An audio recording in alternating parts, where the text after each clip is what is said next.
friends, Christy Teji here, your host for the Productive Passions podcast. Let me ask you, is there something different you dream of doing but don't know where to begin? If you're feeling suffocated, anxious, or you feel there's something different calling you, come along with me for candid conversations with people who have embarked on a journey to put their passions to work for them. Buckle up and enjoy the ride. Life is too short to stay stuck.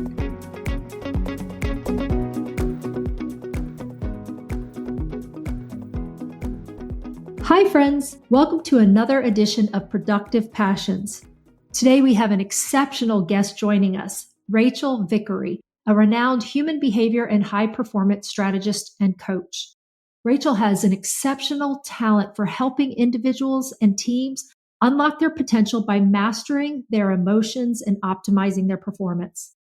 Her clients include professional athletes and teams, CEOs, and elite military and medical professionals.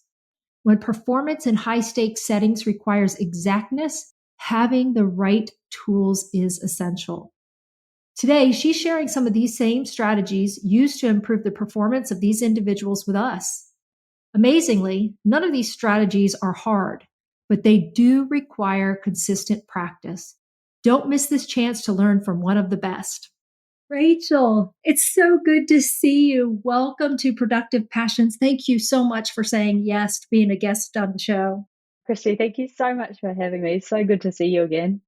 Likewise, great to see you. Hey, I wanted to ask you, you have listed on your LinkedIn profile that you are a human behavior and high performance strategist, coach, and consultant. What does that mean? That is such a great question. And do you know what? It's really because I don't know what to call myself, because everyone's like, Rach, what do you do? And I don't fit in a box. And so, it's basically an accumulation of everything I've done over the years. And sometimes, obviously, people need coaching in that space in terms of, human performance. Sometimes they don't actually need a coach, but it's like, hey, this is where I want to be. This is where I am. How do I get there? Strategist and consultant. Sometimes I'll come in and I'll actually engage with, if it's a sport organization, then I'll actually be working with the performance staff, more very much in a consultancy role. So that's why there's the three labels there. In terms of the human performance piece, I think that's a funny term, isn't it? It's so broad. Sometimes people think that's a personal trainer. Sometimes it's only a mindset coach. My training is very broad, right down the hard sciences into the soft sciences. So hence a very waffly, broad title for I make awesome humans awesome, more awesome is kind of how I look at it. So what kind of people do you work with?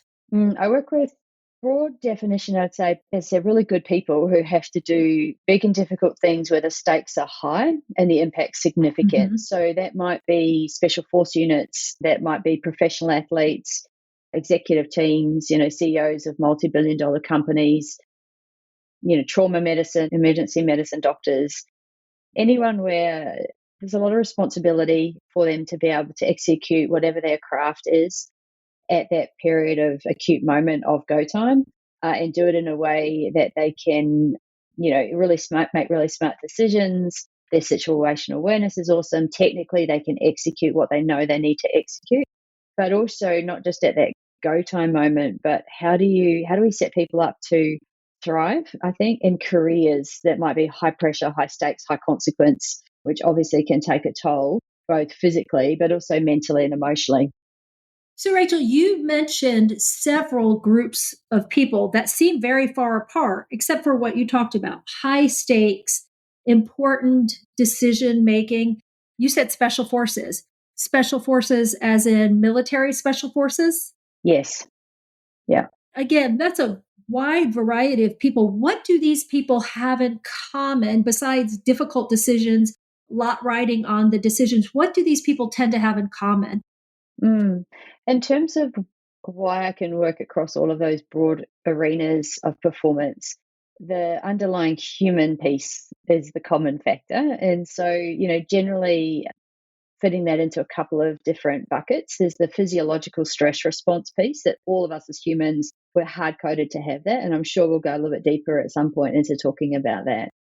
But then there's also what I basically would refer to as the human condition, the fears, the self doubts, the insecurities, all of those pieces that we have: fear of what other people think, fear of failure, fear of success, fear of not being Mm. good enough, imposter syndrome, all of those things. And it's interesting that those same themes will show up across all of those performance arenas as well, even though we wouldn't normally necessarily think that.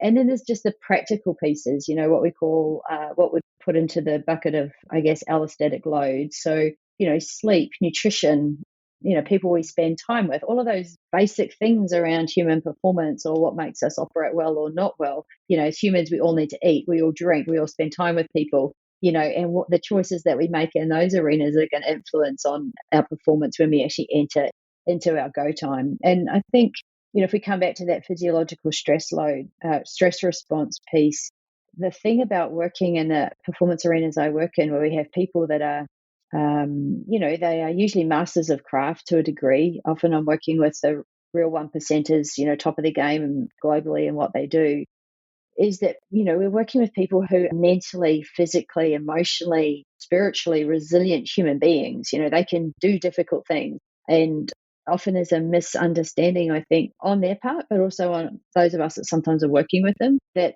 we forget the physiological stress response increasing under the surface. It can still derail performance, even if you're very, mentally, physically, emotionally, and spiritually resilient. Often the downside of being wired in that way, where you have that high degree of resilience, is you'll go a long way down, that path of physiological being under pressure for a long period of time, because you can, in inverted commas, handle it until you hit that point of burnout, and then it's even harder to sort of come back from that, as opposed to someone who, they sort of decide to put the bag down sooner and go, you know what, I need a break. So I think those are some of those common traits across all of them too. Generally high standards, excellence driven, often a service mindset, helping other Mm. people are some of those common traits too, except for So you're sometimes the corporate talking space. you're talking about physiological responses. Let's talk about that for a minute. When you talk about that, what are you referring to? What are those physiological responses that people in those positions or everybody tend to experience?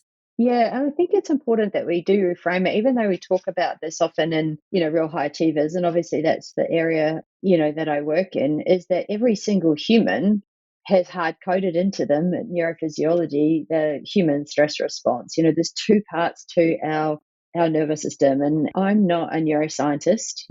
I come from a different science and medical background. And so if we're talking to a purist, what I'm about to describe, I'm going to use layman's terms. I'm going to really oversimplify it for what is actually a very, very Please complex do. system.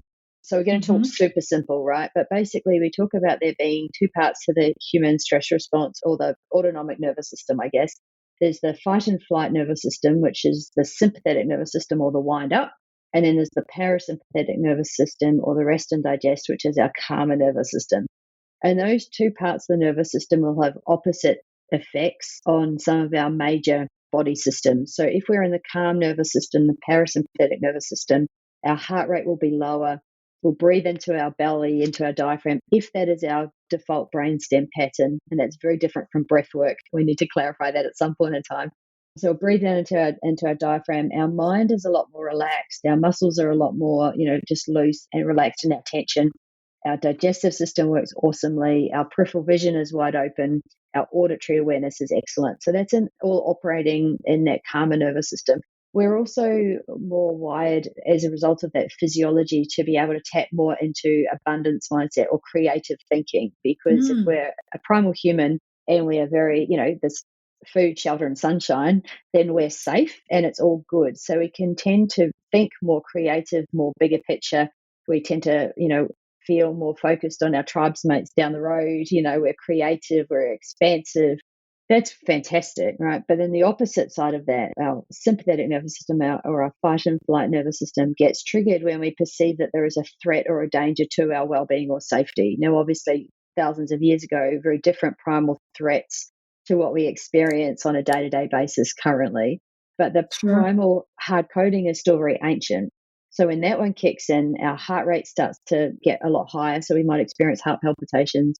Our breathing will become more upper chest and shallow and tight. Even if we're sitting at a computer, our brain is cueing us to upper chest breathe because it's getting us ready to run or fight, but we need more air.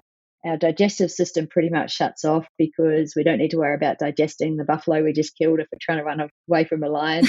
Our mind is more scanning, where's the threat, where's the danger? We tend to be a lot more sort of hypervigilant or threat focused.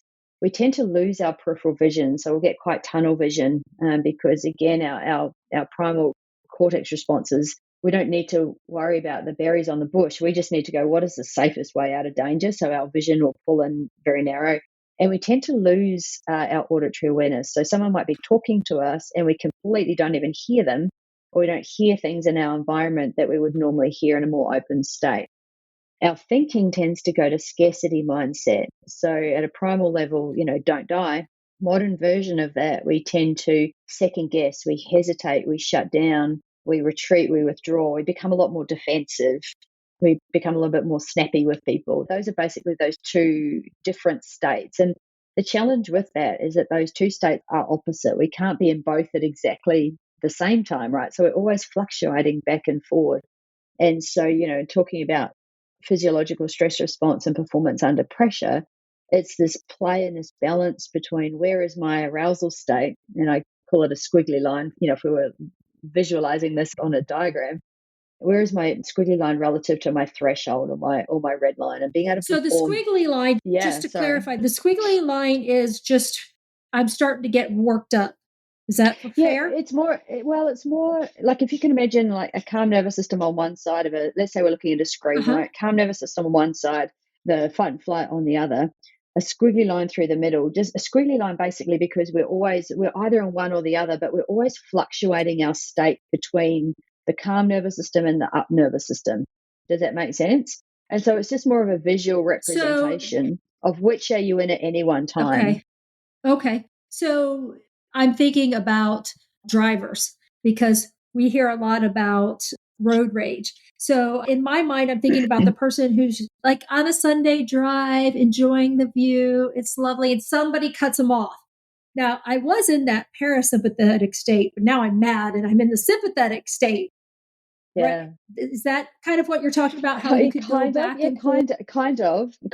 Absolutely, go back and forward. But the challenge with that, right, is that your squiggly line so as primal humans, our squiggly line, so our balance, even though we might have been at a heightened arousal state, we would still generally have been operating more in the calm most of the time. Okay. But as a consequence of our busy lifestyle, our squiggly line tends to creep. As society, we're tending to spend more time in this more heightened arousal state.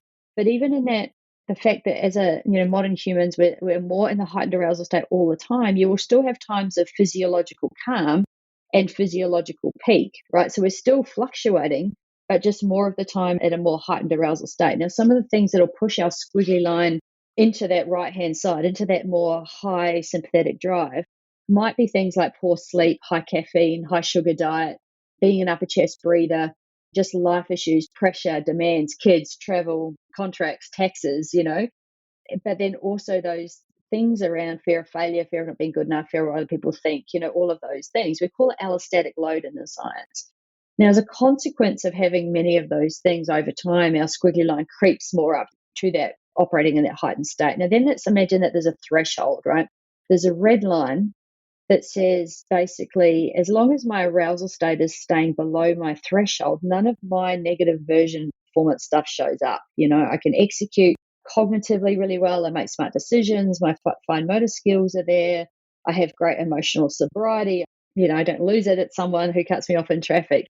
None of that negative performance stuff shows up. However, if I enter a performance moment, including going for a Sunday drive, and somebody cuts me off in traffic, I'll naturally get in a peak performance moment an elevation of arousal state. So at a peak moment, anytime there's a degree of unknown or uncertainty, a degree of high consequence of outcome, a degree of being outside my comfort zone, or if we're an athlete, a change to breathing patterns that's just literally associated with sport, not stress breathing, we normally get an increase in arousal state at that period of time. And when we get that peak increase, that's when our squiggly line will cross our red line and our stuff shows up. So using your example of the driver cutting me off, right? If life's all good and I am, I've got a great job, relationships are fantastic, I'm not financially stressed, my health is great, I had a great sleep, it's a beautiful day, and I've got heaps of time to get where I need to get to, and that I call them a dickhead, right? That dickhead cuts me off in the traffic. I'm probably not going to have a significant response to that, right? I'm just going to be like, oh, whatever. However, if we take a whole lot of accumulating, things that's pushing my squiggly line, so I'm already getting in the car off the back of, it's pouring with rain, it's rush hour traffic, I've had an argument with my spouse, overdue tax returns, I know I'm coming into a really stressful meeting at work, I've eaten crap, like I'm just like all of that, I'm squiggly lining already, and then that dickhead cuts me off in traffic. That's when I'm going to have that loss of, that outburst or that angry response. But it's not actually the dickhead that cut me off in traffic that was the problem. It was, where was my arousal state as a consequence of all of that other stuff at that time Mm. that pressure happened? And we see that consistently. So it And sounds to me like there are variables that you just can't control, right? Like rain or heavy traffic or that or whatever the situation is. But then there are variables that we can control, correct? Like correct. sleep, the way we eat. Uh, what are some of the other things that we can control so that as we get closer to that red line, it doesn't send us into such a fight or flight mode? Response. Yeah, that's a really good question. And when we're talking, performance under pressure, generally the ability to execute it under pressure, handle stressful situations is less to do with what's happening in the moment of pressure. It's generally more to do with everything else that's going on in life. It just happens to show up in those crux moments. So it might be the NBA basketballer that just totally misses a free throw, or, a golfer that just luffs a shot that normally they'd get no problem, or, a corporate executive that just makes a really dumb decision, or something comes out sideways. Generally the thing shows up in those moments, but it's this accumulation of, as we just said before, where were you when you entered that moment? Now, generally, you're not aware of the gradual increase in arousal state well before, like when it's happening under the surface. It's only when you really step into that moment or you lose it, that you're like, oh man, now I'm feeling really tense, or I've just lost my concentration, or whatever. So, you might notice heart palpitations, or your brain is just not thinking as clearly, or you feel like your breathing's got really tight, your throat's got tight, your jaw's tight, those, guts sort of wound up in knots. Those are some of the things. So obviously, to be able to, we need some strategies for at that moment. How do you de-escalate your arousal state really quickly? And I call that a get out of jail card, and we'll go through that in a second. But the most Okay. effective get out of jail card is what you were saying before, is, well, how do I, the most effective get out of jail cards don't end up in jail in the first place. If you don't get to that point Good that you're advice. pushing red line all the time, you don't need those strategies, right? Which is where things like, optimizing sleep, looking after your physical body. Unfortunately, that the basics, that the non-negotiables of human performance is nothing sexy and shiny. It is about doing the common uncommonly well. I want to hear you say that again because I think that's so important. And I always say there's a point in every interview where I want to hit rewind. And you just said something really important about it's not about the sexy, shiny stuff. Can you Yeah. repeat that?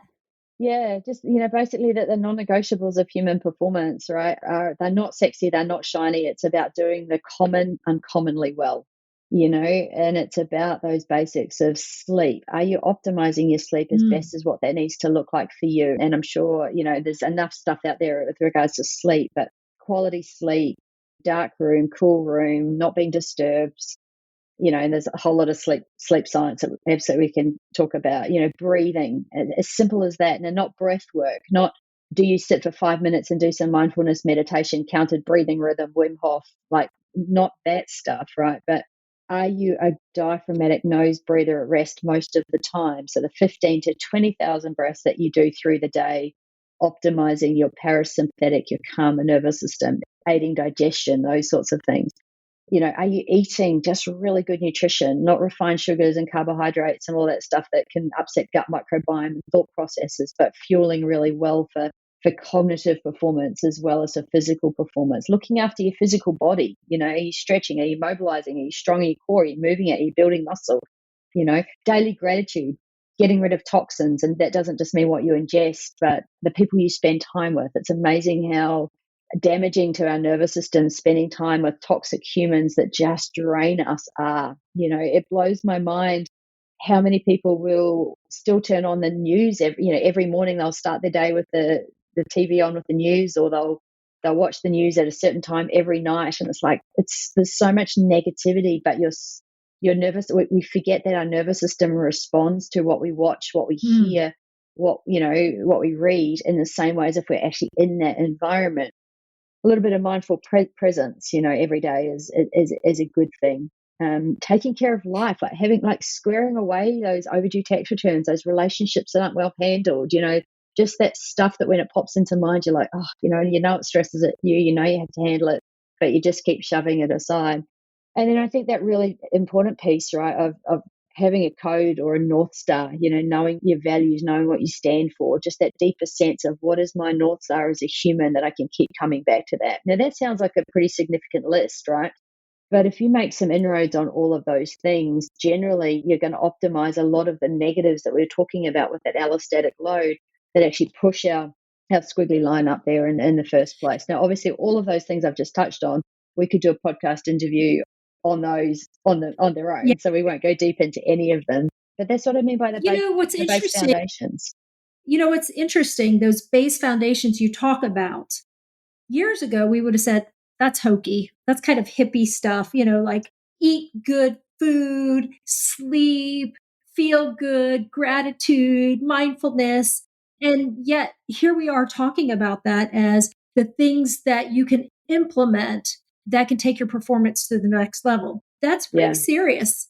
We, for so long, wore a lack of sleep as a badge of honor. Oh, I only get 4 hours of sleep at night, and saying that with pride. I know, But it's what we know crazy, isn't it? now is, yeah, because what you're telling me is these things that some people may consider hokey or feel good, touchy feely things are really things that make you a high performer. And you've got example after example of individuals who have improved their performance, individuals who performed very well to begin with, but were able to further improve it and sort of take it to the next level, be those one percenters because they Mm. address some of these things that we're talking about. Yeah.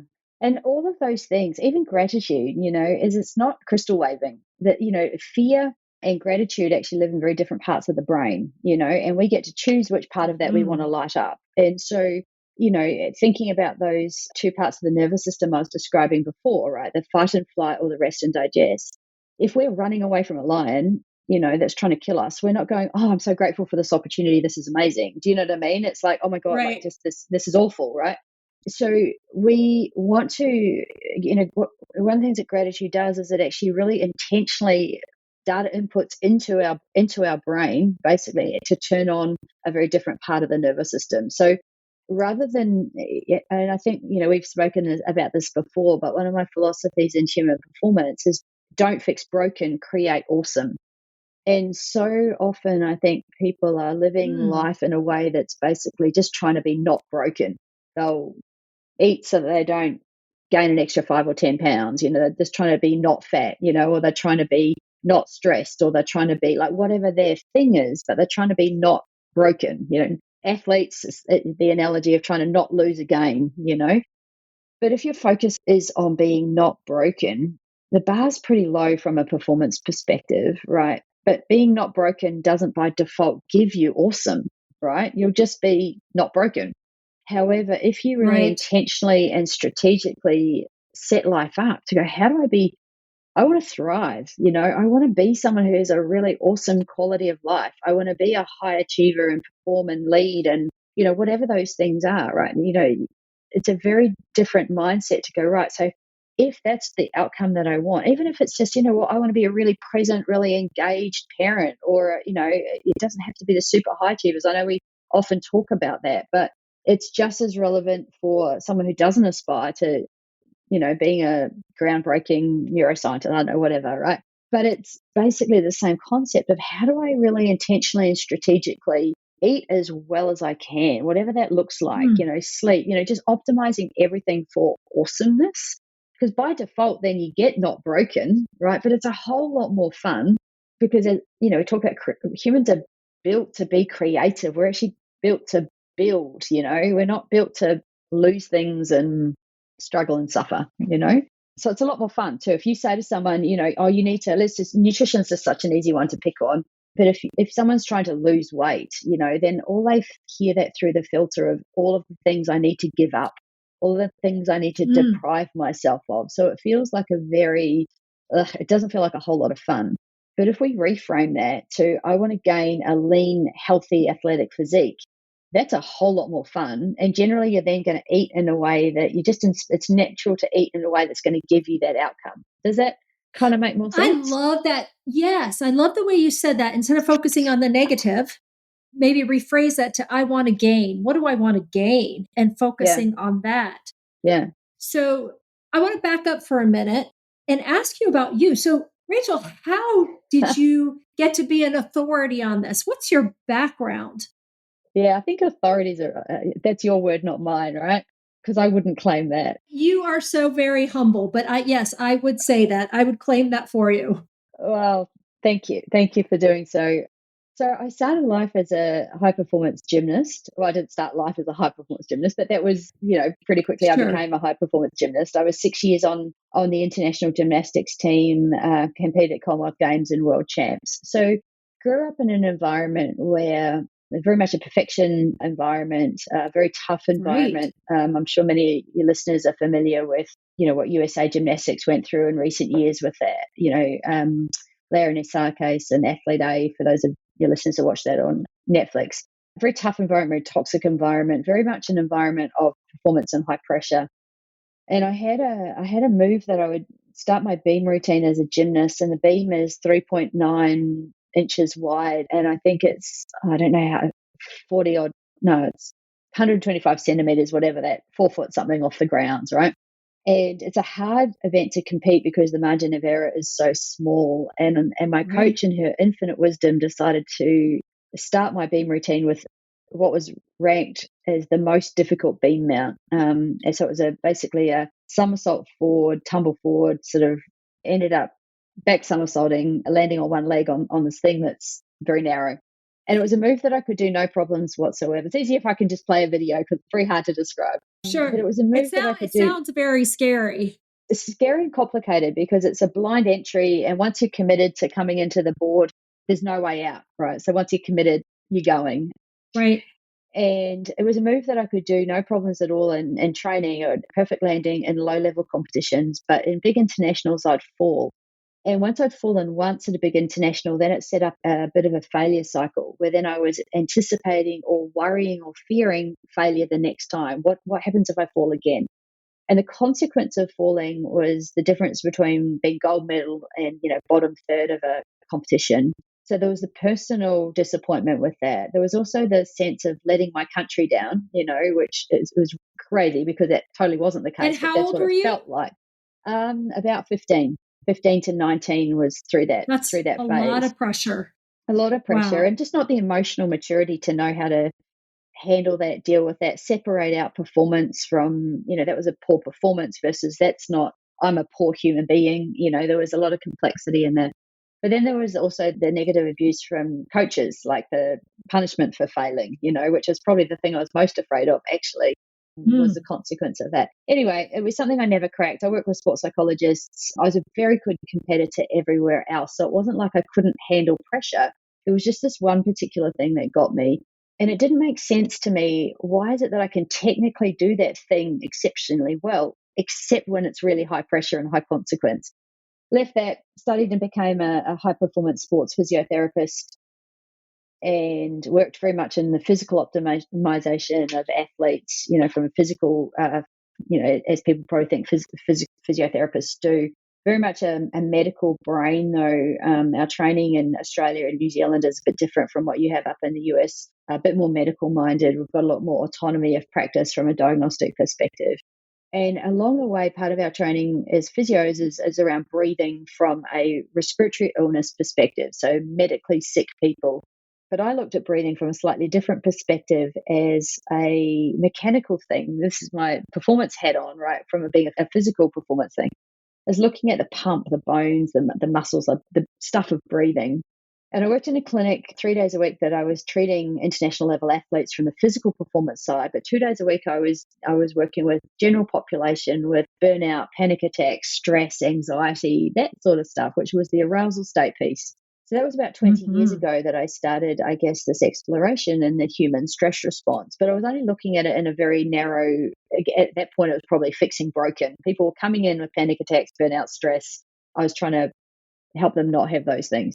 And I think gradually across the 20 years since then, I've pulled together these areas that were quite diverse at the time. These days, I think breathing and optimizing from a breathing perspective, it's a lot more mainstream, even though there's a lot of rubbish out there in the internet world with breathwork techniques.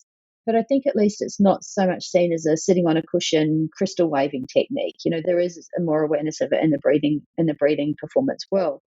But I think, what I started to see was actually this common theme for people where I'd be talking maybe with athletes in the physical thing and they'd be like, oh, yeah, everything's great. I can do this thing in training, but it falls apart under pressure. Why is that? And I think the part that was never really touched on when I was an athlete and certainly was missing for a long, long time is performance under pressure was very much considered to be a head issue. You just can't handle it. Yes. You Yes. choke It's under still that pressure. way. Yeah, which is such a shame, right? Because it lets down so many of our high achievers or so many people just across the board because it's not actually a psych issue, it's a physiology and a biomechanics issue. So coming back to my gymnastics thing, if I use that as an example with that beam mount, as an elite athlete, I knew exactly where I needed to position myself to execute that move exceptionally well. But when I got into that environment of now I have to land it, and if I don't land it, the consequence is high. I've got an experience of failure. So now I'm worried about what if I fail. So my whole arousal state was starting to increase. My squiggly line was heading more and more to the right. Fear of failure, fear of not being good enough, fear of what other people think, high consequence of outcome. Like all of those things was starting to ramp up. As a consequence of that, my brain was cueing me to breathe more upper chest. I wasn't aware of that. I didn't feel any changes to my breathing, but I would get, because of how breathing works, the muscles that we use to breathe upper chest are all of these muscles up around our neck and shoulders. Now, that would create a tension through my upper body that meant when I then came in to do my thing, my Mm. body biomechanically was different than how I'd practiced it thousands of times in a more relaxed state. So I could actually feel So as I came into the board, my timing was off, but I couldn't correct it. But that wasn't a head issue. that's so interesting. That's so interesting because, correct me if I'm wrong, but what you just said was you were using different muscles or muscles were firing differently because you were breathing differently. So when you were in practice, you were relaxed, you were breathing correctly, your muscles were in a different state. They were performing differently Yeah, because you were more relaxed. And so, to your point, it's all in your head thing. Your body is doing different, is performing differently than it did when you were in practice. That's 100%. so, if I'm an athlete and I'm wanting to be able to replicate my results in training, those excellent results. And right now, we're getting ready to have the 2024 Olympics.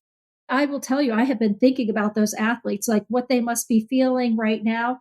What is it they have to do so that they don't experience that change in their physical form, basically, right? Their physical shape, to be Mm, able to carry out, to execute their performance, whether it's gymnastics or swimming or rifle, whatever that sport is. yeah.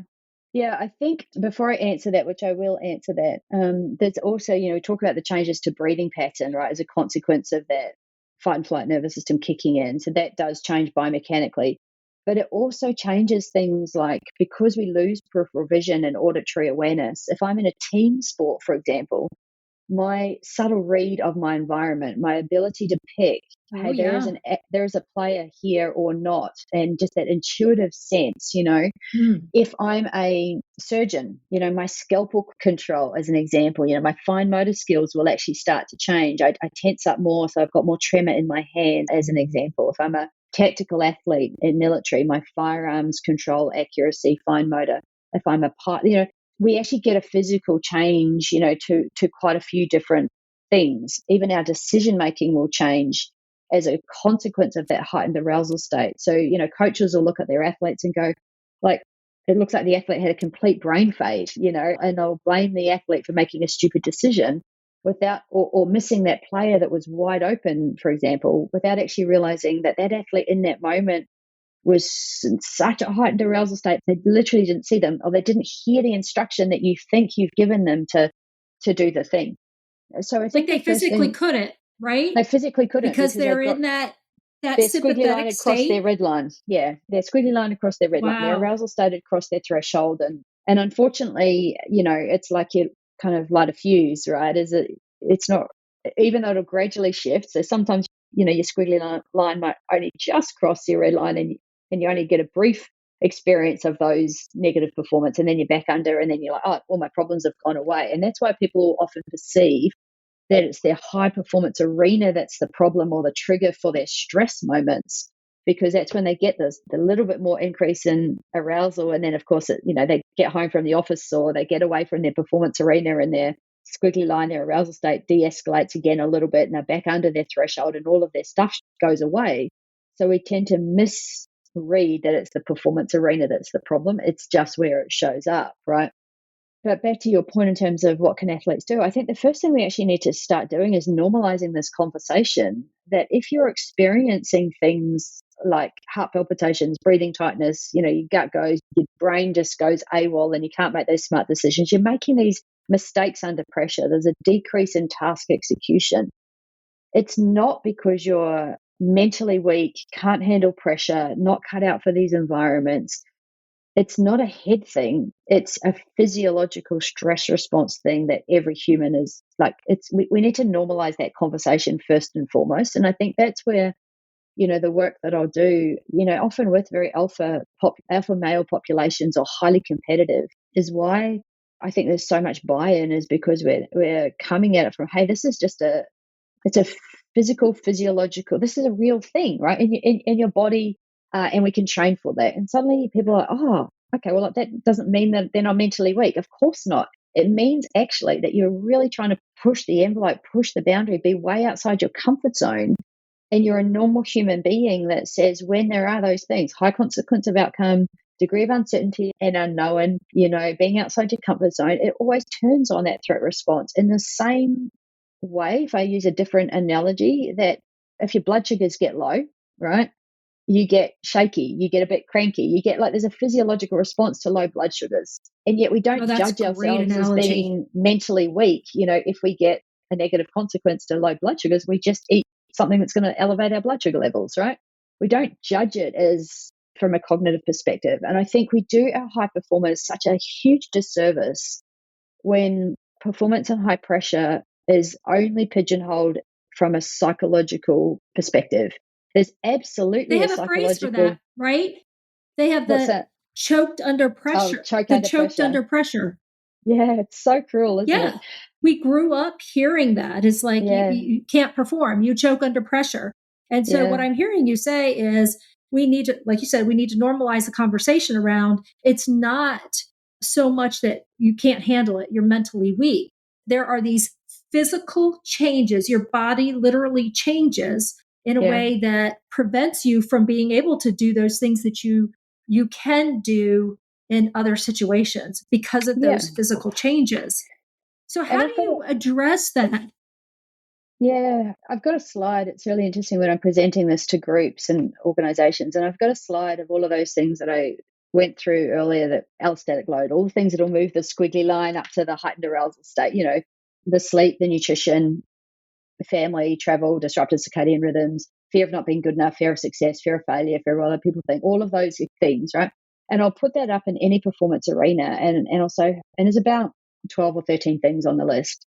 And I'll ask, who has experienced at least 4 of these things in the last 3 to 4 weeks? And pretty much without fail, every hand in the room goes up, you know? Sure. And then I'll say to people, okay, if you look left and right at your teammates, because generally they're people they well know quite well, would you have expected that they were experiencing these things as well? And everyone's like, not at all. Because we all think that we're the only one that's experiencing all of this stuff. Everybody else looks really calm and put together. Now, you can imagine if you're in the likes of a special forces environment, if you've got fear of failure, fear of not being good enough, fear of what other people think, imposter syndrome. I'm feeling like heart palpitation. You're feeling all this stuff, but you don't show it because it's behind your mask, right? Right. But you're feeling it, but you're comparing. I talk about comparing your backstage. So what is going on in your world versus the front stage of what you see with everybody else. That makes it worse because then you think, oh, I'm not cut out for this environment because everybody else Right. looks calm, squared away, able to handle pressure. I'm feeling all this stuff that's escalating. So that will often make it worse. The first thing is just let's just normalize it. Let's just put out and go, you've got this stuff. It's because you're a human being, not because you're messed up, broken, or not cut out for it. And then we train for it. Then we train people to go, what is your response? How do you know when you get that adrenaline hit, you go 0 to 100, what is your response? And if you want to know what that is for yourself and you're not really putting yourself out there at the Olympic Games or being a trauma surgeon, get in a really, really cold shower or a cold ice tub and feel what happens to your physiology when you go 0 to 100. Your shoulders will tense up, your heart's going to start racing. Your brain is probably going to a version of get out of here, this is stupid, like this sucks, why are you doing this? You'll probably go to a bit more victim mindset thinking. It's just a great way to shine the light on what does your physiology do, because even though as a human there can be so many different triggers for what turns on our threat response. Once the threat response is turned on, it's a very generic response: increased heart rate, increased breathing, gut shutting down, loss of peripheral vision, muscles tense, brain going in that particular direction, right? It's really predictable. It'll show up differently, but the physiological response is very, very generic and very predictable. So it's a nice way just to get an awareness of what happens for me when I have that response. With that knowledge, then you can start to train for it. So one of the most important things you can do if it does kick in, so get out of jail card, right, is first thing you want to do is actually breathe out and drop your shoulders. You've got a choice in that cold. You can either stay there super tense and do what we call white knuckling it, which is I'm just going to suck it up. I'm going to deal with it. I'm going to get through these 2 minutes because I'm mentally tough, right? That's going to defeat the purpose.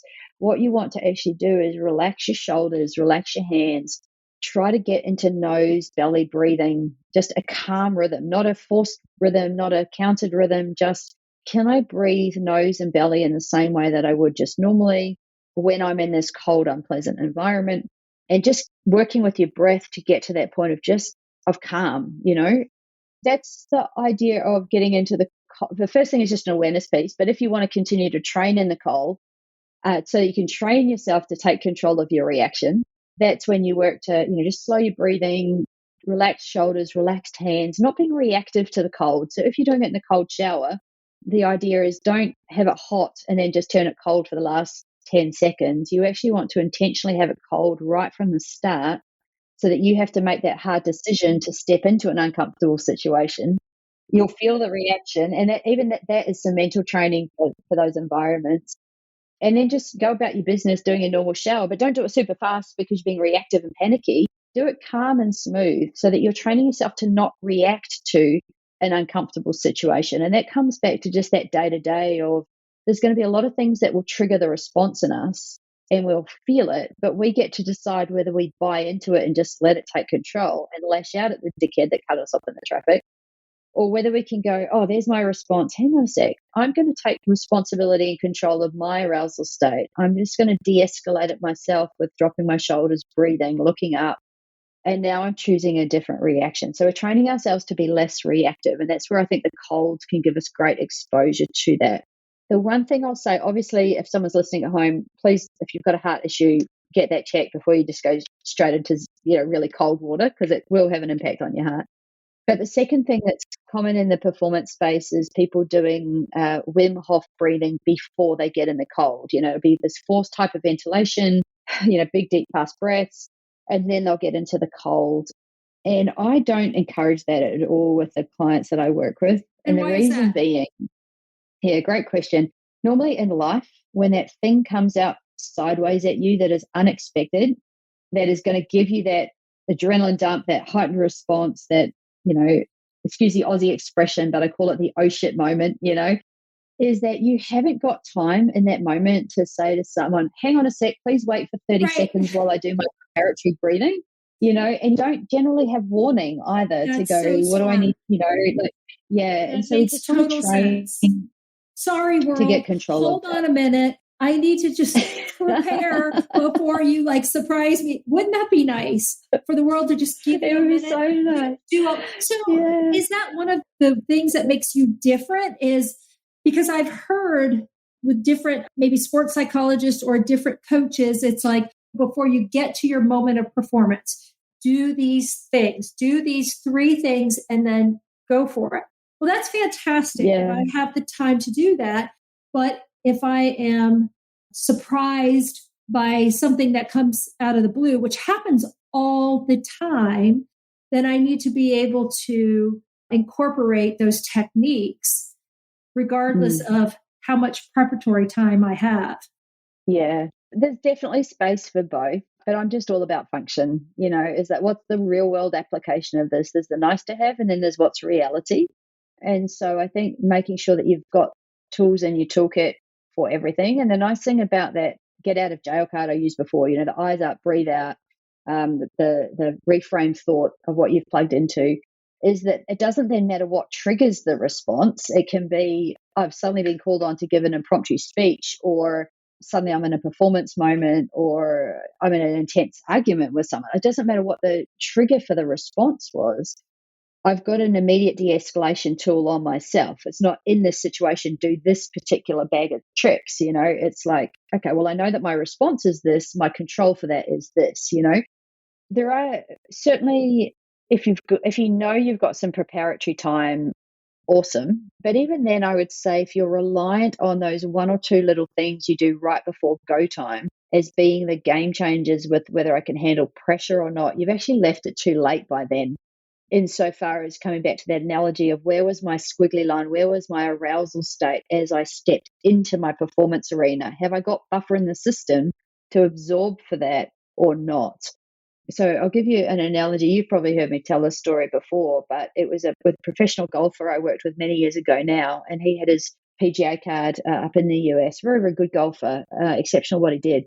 And he'd been working with a sports psych for about 8 years, as most golfers do, as a performance thing, because golf is often thought as being a traditionally mentally tough sport, right?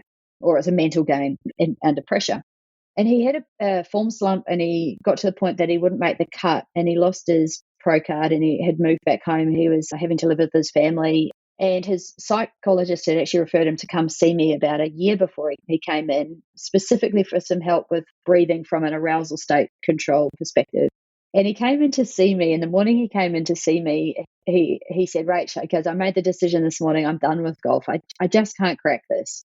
And he said, but to be honest, he goes, the psychologist, excuse again the expression, but Aussies, he goes, but to be honest, he goes, the psychologist has been using this breathing shit with me and it just doesn't work. And I'm like, okay, well, what do you mean by that? And I said, tell me how the psychologist uses breathing. And he said, as part of my pre-shot routine, I step off the ball, I take 3 nice deep breaths, and he does the big breaths, which unfortunately, as soon as you breathe here, you're cueing sympathetic nervous system, which is not what we want. But anyway, for people who can't see you, upper chest. In the upper chest. Sorry, okay. Upper chest breath. Yeah. Which is often, if you say to someone, take a deep breath, and you watch them, they will usually do a big upper chest breath. Yes. Which is actually physiologically going to turn on the fight and flight response, which is actually the opposite of what we want. But that's a whole nother story. Yeah. So anyway, so he shows me what he does, 3 big upper chest breaths, he said, and then I step into the ball, I address the ball, and I play my shot. And I said, excellent. I said, so how many shots in a pro round? And he looked at me like I was a complete idiot. And he was like, well, 70. And I was like, okay. I said, how long are you on the course for? And he said, well, anywhere from 4 to 4.5 hours. I said, okay, great. I said, so what you're telling me is of the 4,500 breaths you do through that whole round, 210 of them are designed to, in inverted commas, set your state. The other 99.6%, you're leaving completely to chance. And he just looked at me and he was like, oh, I haven't got this breathing so well sorted, have I? And I was like, not at all. So coming back to that biomechanics gymnastics story that I told you earlier, what was happening for this golfer was he was practicing his stroke in a very relaxed environment. In practice, he knew exactly where to position his body. He would take his backswing, his follow through. He knew how to play that shot. However, once he got into the performance arena, and then it was, he was walking to play the shot, and maybe he'd missed or hadn't played a great shot. And then he was in his head, and it was, if I miss this shot, I miss the cut. If I miss cut, I miss payday. and that was cycling, which was actually causing his breathing to get tighter and tighter, actually, as he was walking the course. Biomechanically, the whole setup of his golf swing started to change. It was just a little bit more tight, which meant now when the club face hit the ball was going at somewhere completely different.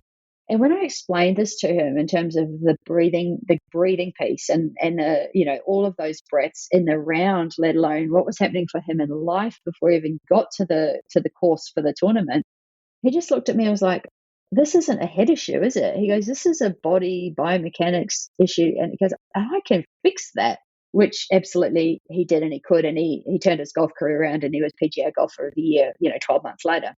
So that took a lot more front-loaded work, though, coming back to some of those non-negotiables, the non-shiny, sexy things that we just do. He had some away from golf things we needed to work on as well, which is where the whole front load of the arousal state piece, so you've got that buffer into the system. So, it's a little bit more complex than just what do I do at the moment of pressure? And that's why right where we started, what is your title?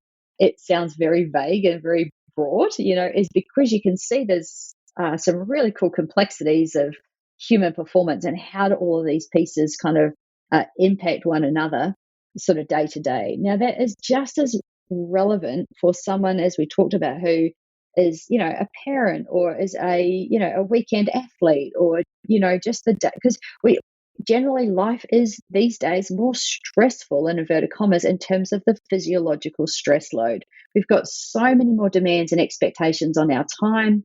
We very seldom ever actually just switch off. We're always hyperstimulated. Our nutrition is not what it used to be. We're just juggling so many things that we operate just generally at these heightened arousal states. So all of these techniques that we talk about, all these concepts that we talk about are as relevant for the Olympic athlete or the CEO of a multi-billion-dollar company as they are for someone who is in some of those categories we just talked about. It's just to degree, but not by kind, Yeah, that's interesting. And I think that's something that is important to the audience is what can I do? And you talked about the get out of jail card. What can I do just in my everyday life so that by the end of the day, even though nothing terrible has happened, I am shoulders up, all of those things. I am so tense. I am ready to snap at whoever asks me for something. What are some of the things that I can incorporate my being an everyday person to de-escalate or even not even just to de-escalate, but to live a more parasympathetic life, so to speak? Yeah. And all of those things that we talked about, those non-negotiables of human performance are actually designed to set up a more parasympathetic foundation. But in terms of, more, unfortunately, dare I say it, not everyone wants the shiny thing. Everyone wants what can I do in 5 seconds that's going to make a significant difference to my quality of life, Right. And so that's fine. But one of the things that you can do through the day is every time you pick up your phone to do anything, use it as a tactile trigger for you to do a very quick body scan. And you do 3 things: stop, drop, and flow. Stop what you're thinking about because your mind will be somewhere, but you're probably not present. Drop your chest and shoulders and breathe out because you probably won't realize that your shoulders are tense around your ears and you may be holding your breath and you're really tense in your gut, So you drop your shoulders, breathe out, and then you do 3 breaths into your diaphragm, just normal sized breaths. They don't have to be deep, big breaths or long breaths or holds or anything like that. Just in and out through your nose using your diaphragm. But keep doing whatever you're going to do on your phone. So you'll probably then pick this up and do something 100 times a day. Mm-hmm. So if you're just putting that body scan, reset, body scan, reset, body scan, reset, just constantly, it becomes a lot more automatic so that, you stop at the traffic lights, do the body scan, so you're constantly just pushing reset on your physiological stress response multiple times a day. And then I think the responsibility is on us as humans. I think we have, unfortunately, as a society, we've become so reactive. We've become so, because we're operating in this heightened stress response. And I think the changes through the COVID eras where there was so much uncertainty and unknown and stress across the board for everyone, I don't think as a society we've done a fantastic job of resetting our physiological operating state. And we talk about scarcity mindset going hand in hand with heightened physiological stress response. If I perceive that there's threat, danger to my well-being and survival, I'm thinking more self-focused, more selfishly, more insular, more defensive. And I think it's no wonder that we've got a society that now is so easy to get offended. Generally, most people don't like to take responsibility for their actions or for their outcomes. They would rather blame everybody for the problems that they've had. And this is gross generalization, and I'm talking to society, probably not necessarily your listeners, because if they were wired like that, they probably wouldn't be listening to your podcast in the first place. But I think that's what we're seeing as society. And I think so much of it is driven because of this just heightened stress response. And I think we owe it to that personal accountability that, you know what, I'm going to take responsibility for not letting my stuff fly out sideways at other people, because that's not okay. There's almost no excuse for that lack of emotional sobriety of your stuff flying out sideways. I love that term. I love emotional sobriety. And everything you're saying right now just makes total sense. I feel like, and this is just my opinion, that what gets attention, what earns money is reaction, reaction, reaction. You're looking to create reaction, reaction, reaction. And so we do tend to live in this more aroused state as a whole. But I loved what you said about resetting. I loved touch your phone and do these things. We reset. So if you have a computer issue and you get on the phone with IT, we all joke about one of the first things they say is turn off your computer and turn it back on. Or your internet doesn't work. Hit the reset button. And you know what? Magically, it works a lot of the time. So we have a reset button, so to speak. It sounds to me like we've learned how to do that with our electronics, with the things that we use all the time. But we haven't yet learned, or very few of us have learned to do it for ourselves, to find that reset button for ourselves and push it throughout the day so that we're not getting closer and closer and closer to that red line. So our squiggly line is staying more in a, what I would say, safe space, a space where we're not going to have that catastrophic, big, huge reaction. I love that reset analogy. Yeah. We've got an operating system, which is our nervous system, in the same way that a computers have an operating system. So, we do need to just sometimes push reset on a regular basis, multiple times through the day, and it can be very, very effective. I think, just in all of that too, right, there is another thing that we can do on a regular basis is, I know we use breathing a lot, and this is where I'm very mindful of it not just being breath work. Often these techniques keep coming out as, sit for 4 minutes and do this thing, or, it's a very powerful circuit breaker, right? But actually one of the most powerful things people can do for their nervous system is learn to be a nose diaphragmatic breather all the time. Now that takes some pretty intentional, spending 10 minutes, laying down every day, training yourself to nose and diaphragmatically breathe with your upper chest staying really, really still. For some people, it's very uncomfortable when they first start to do that, particularly if they are an upper chest breather at rest through their day without realizing that they're doing it. When they lay down and try to reset their breathing pattern, they'll notice that they feel air hunger. They might feel like they're not breathing in enough. It can be really quite triggering for people. And first principles of breathing, you read 100 different sites on the internet, there'll be 100 different counted rhythms to use. But first principles of breathing is basically you want to be using your diaphragm at rest. So your belly's going to go in and out with breathing. Your out breath needs to be about 1.5 to 2 times longer than your in breath. And then there's a little pause at the end of the out breath. And you breathe at rest about anywhere around about 10 breaths a minute. Is kind of 10 to 12 breaths a minute is what all the science and textbooks say. So as long as you're aiming for a rhythm that kind of is like that and it's smooth and it's rhythmical, you're actually doing pretty well. I wouldn't get so caught up on, are you breathing in for 6 seconds or 8 seconds or, all that sort of stuff. But if you can actually retrain yourself to be a nose diaphragm breather, then your arousal state generally through the day is getting a lot more, as you said, it's getting physiologically, you're getting 15 to 20,000 inputs of calm nervous system, not this reactive wind up nervous system. And then I think the other thing that you're talking about too is it's actually just, having that more stoic mindset of it is what it is. Like stuff's still going to go wrong. Even what you're talking about before with the arousal state, being in the safe place. you're still going to have times that you feel up, that you feel nervous, that you feel anxious, that you feel under pressure. You'll notice an increase in your arousal state no matter where your squiggly line is relative to your red line. That's okay, that's normal, that's to be expected, but it's only a bit problematic if there's no buffer in the system, so that when it increases, it then crosses your threshold, and then all the negative stuff shows up. So I think the reason I want to flag that is some people, when we're talking about this in this space, they misinterpret it as, oh, so that must mean I should never feel anxious. I should never feel stressed. I should never feel like I'm peaking. I should never feel pressure. And if I'm feeling that stuff, I must be doing something wrong. I haven't got it sorted yet. Not at all. It's just like, hey, you'll feel that, but is it problematic for you and it's tanking your performance? Or is that increased arousal state always within your control, so to speak? Really great point, because you're right. That's just human condition, right? We're going to have bad days. And also another part of up is feeling good, is being excited.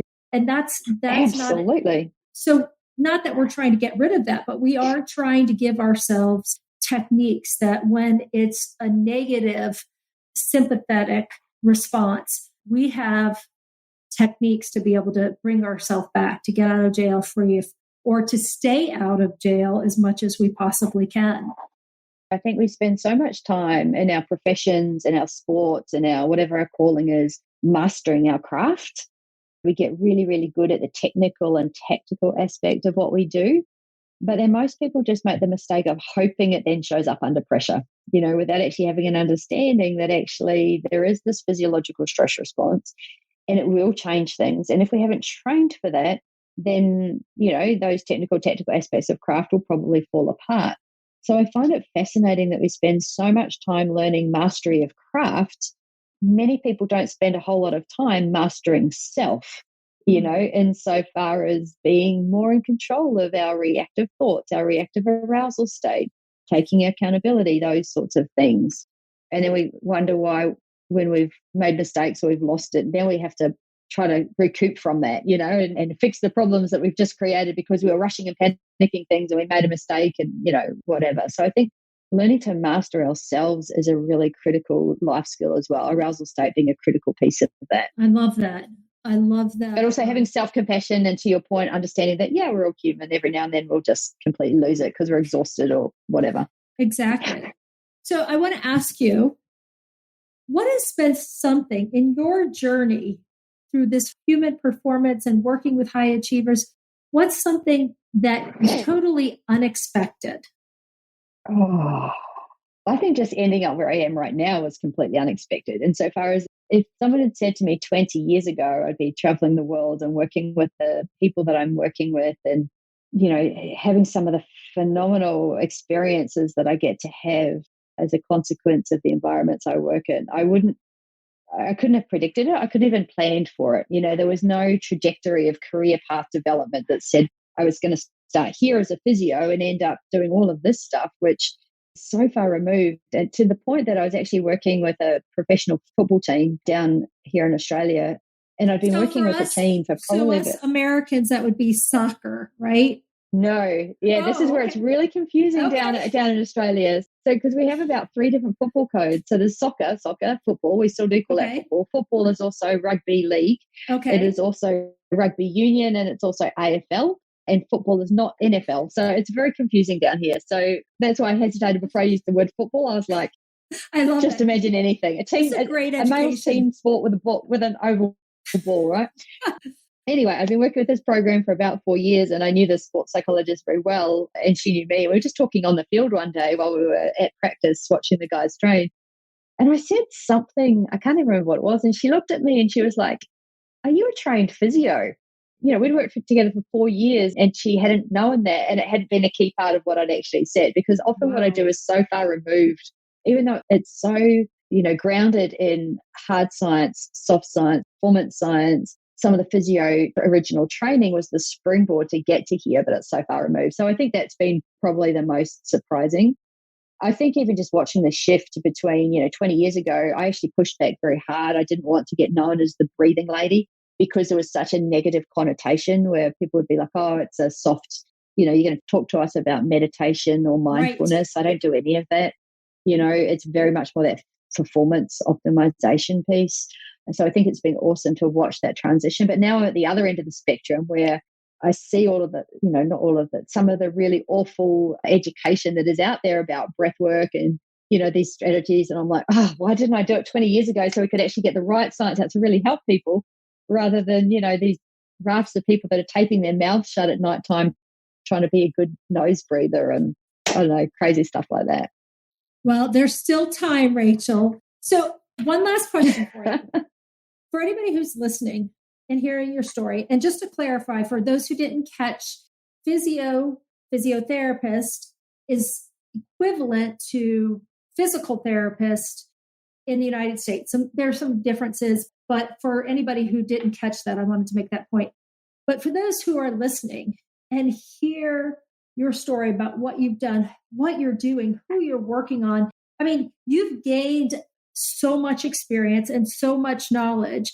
If there's somebody who's listening who says, I want to do that, I want to do not necessarily what you did, but to get to a different place than what their trajectory looks like, what would you suggest they do or think about, or resources to utilize, or any advice that you might have for somebody who just really wants to know, how can I do something different than the path that's laid out for me, or that appears to be laid out for me?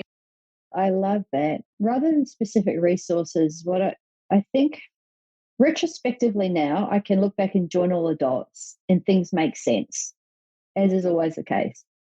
What I didn't realize at the time, at the beginning of the pathway of dots, was I was doing all of these things that were quite different, that seemed to be unrelated. Like there's a whole lot of other things I've done professionally in terms of I've co-founded a couple of digital health tech companies. I've been a director of, a couple of sport boards. I've led independent inquiry into toxic abuse and culture in a national sport organization.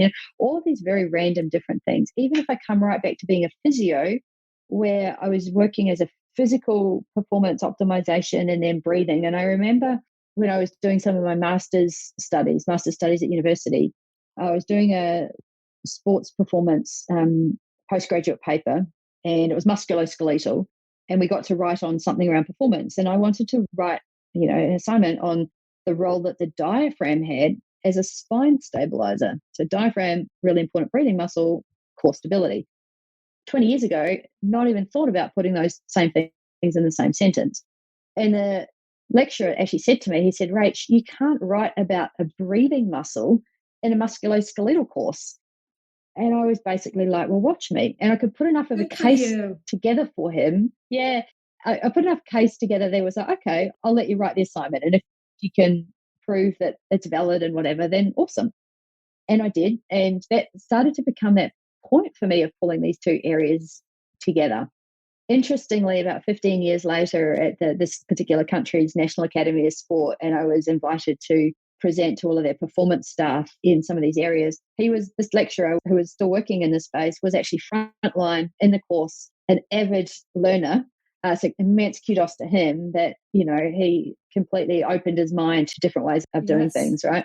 My point to that is having the courage to explore and say yes to opportunities that you might not have any understanding of, like, this makes no logical sense right now to do this thing, but it feels right. Because I think the more broad the topics of interest are, somehow your magic is that you will find a way to pull some of those things into an overlap that creates this whole new area of stuff that just hasn't been done before, right? And that's where I think we add to, we find a niche that we're really passionate about, is when we can overlap quite a few of those different interests. But it's also groundbreaking because no one can pull it together in the way that we do with those pretty abstract concepts that most people are just going to stay in that tunnel and stay in that silo. But we can actually see, wow, if we take this thing and overlap them, the magic is in the grey. And when we optimize that, pretty cool magic stuff happens. So I think it's also about having the confidence to not just think that your career progression has to be in a really tight linear silo. It's amazing what some of these, what might seem very random and unrelated 5 years down the track, is going to morph into something actually pretty cool. So backing yourself on that, having the confidence to try it, And that can be daunting because there's no path. I certainly didn't have any path to follow or people that were doing what I'd done. I just kind of made it up as I went along the way, and probably on a weekly basis, and probably still do have that thought of I'm mad and I'm mad and I'm crazy, and but you have to just like put all that aside and just go, yeah, but is what I'm doing on purpose? Is it making a difference? Is it driven to achieve what I actually want to be achieving? And so far as being able to help people and make a difference. And one of the very brutal pieces of guidance, maybe even wrap on this final thing, was I remember for many years I love talking about my work, very passionate about helping people. I'll get up on stage and talk to 2,000 people and it doesn't faze me at all. But if you actually ask me to talk about myself, it's like I'm not so comfortable with that, right? And so I'm very much a behind the scenes. People won't find me a lot on social media. I'm not a rah, look at me kind of person, right? The downside of that is if people don't know you exist, then you can't help them. So there's this double-edged sword of actually needing to have enough exposure that people know what you do so that you can help them. And I remember having this internal battle and working with a mentor a number of years ago now, and he was like, okay, Rach, imagine that you had to go and knock on the door of every single person that you could have helped, but you didn't because you didn't get out of your own way. And you had to explain to them, hey, I'm really sorry I didn't help you when I could have, but I just couldn't get over my own stuff. How would that feel to have to do that? And it was kind of one of those really sobering moments about being able to step past our own fears and self-doubts and insecurities. If our calling and our purpose is greater than that, and we're making it about what we can do to help and serve other people to get the outcome that we know that they can. It's amazing how our own fears and insecurities actually kind of tend to disappear because we're not then focused on ourselves. We're actually focused on the difference that we're making. And I think as humans, as soon as we focus on something bigger than ourselves, it's amazing how it actually gives us the confidence to step past. We'll still lack confidence. I think the thing about confidence, right, is that funnily enough, it shows up usually about 2 minutes after we needed it for the thing that we're about to do anyway. It comes after we've done the thing. So you still will have the lack of confidence, but it just is that kind of thing that says, right, I'm just going to step past it anyway because this thing is important. That's so important. Thank you for sharing that. Having said that, I do want to ask you, if people want to reach out to you, ask you a question, hire you, what's the best way for them to get a hold of you? Yeah, there's two ways. So generally my website, if they want to just know more information on the resources page, is quite a few other, podcasts and resources that they can go to. So that's rachelvickery.com. So that's RACHELVICKERY.com. So they can get me on there. And there's a contact us link on that as well.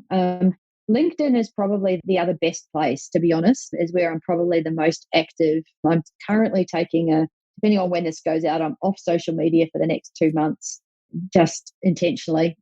But Instagram, I'm kind of on Insta, but not a lot. I don't post a lot. LinkedIn, I will. Okay. But certainly very open to people reaching out. So even though I'm not publicly kind of out there, more than happy for people to reach out and engage sort of directly one-on-one. Okay. That sounds good. I will put those ways to get a hold of you into the show notes so that they're available for people who do want to reach you. Rachel, thank you so much for joining me today. It's always a pleasure talking with you. Thank you for sharing your insights and some of the things that we everyday people can do to better manage our parasympathetic versus sympathetic selves. Oh, Christy, thank you for having me. Thank you. Good to see you. You too.